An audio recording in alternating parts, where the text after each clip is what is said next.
My name is Nick Harris. Really excited about the conference today, the topics, the speakers, and especially the topic on education.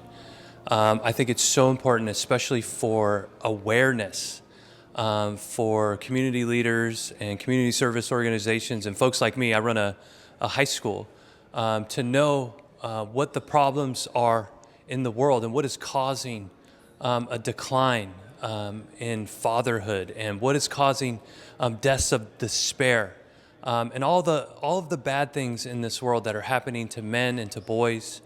So I'm very interested to hear more about those things and how we might make our community even more aware of them so that we might remedy them in a way.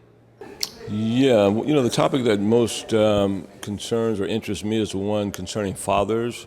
I think that's a huge part of what's missing in society, especially for a lot of our young men. We need a father figure. I know I grew up personally without that dad in the house, but I had uncles and coaches who were able to step up and be that father figure for me. So that's an issue that troubles me a little bit more than probably some. And I know if we can answer that and get young men with good role models like fathers, it could solve a lot of the problems that are happening, and I believe, in society.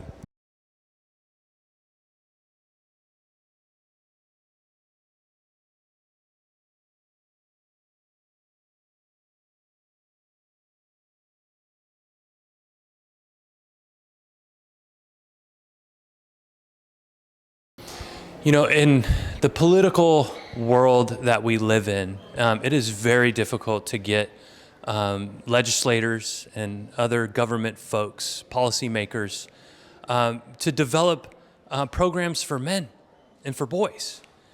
So much attention has been drawn to women's issues, right? There are commissions and councils right now that are devoted to women, but it's men who are falling behind. It is men who are the ones involved in the deaths of despair. It is men who are imprisoned at a very, very high rate.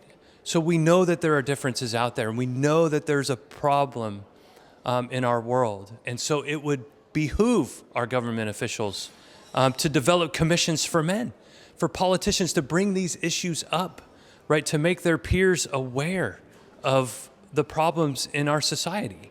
Because if they don't, it's going to keep getting worse, and the problems will no doubt exasperate themselves to a point where they will have to address those issues, but it'll be too late.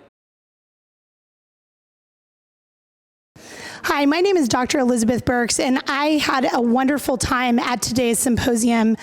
I really think it's very important as a researcher, as an educator, to have that California legislative hearing and to be able to bring the research to bear on what's going on with boys and with men here in California, in our cities, in our towns, in our homes. That research is absolutely crucial for us to be able to help boys and men thrive in our communities today. What did I take away from it? And I really took away the part about fatherhood, the fathers not being a part of the family unit. And the reason why they're not part of the family unit due to either incarceration, substance abuse, or either mental health. And what I wanted to think that we should have more policies around the family unit in ways that we can keep the family unit together to raise the children, because boys to men needs the father's input, sometimes just to see him walking around the house. I remember my grandfather would take my uncles hunting and fishing, but when they came home, they were always better men. They always had some type of values or some type of respect for the women and stuff like that. And then I see that they got it from my grandfather. So at some point, a man needs to see how a man operates and move and model life. We had a great conference today, and I think the biggest surprise for me, what I learned that I hadn't thought of, is the brain development is so different between the sexes, something that you're not allowed to say in modern society. where inclusivity trumps all.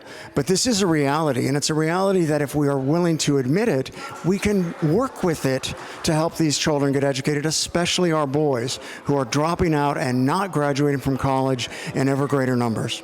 So I'm very excited about this, and I hope that we can find a way to integrate this into our education system. I am Dr. Glenetta Fletcher, and one of the things that we need to consider when we think about the opioid addiction is where that narrative or that root cause may begin. When we think about the number of young men who are referred to special education and medicated at early ages, some of that is responsible for that self-medication and addiction that we are now seeing.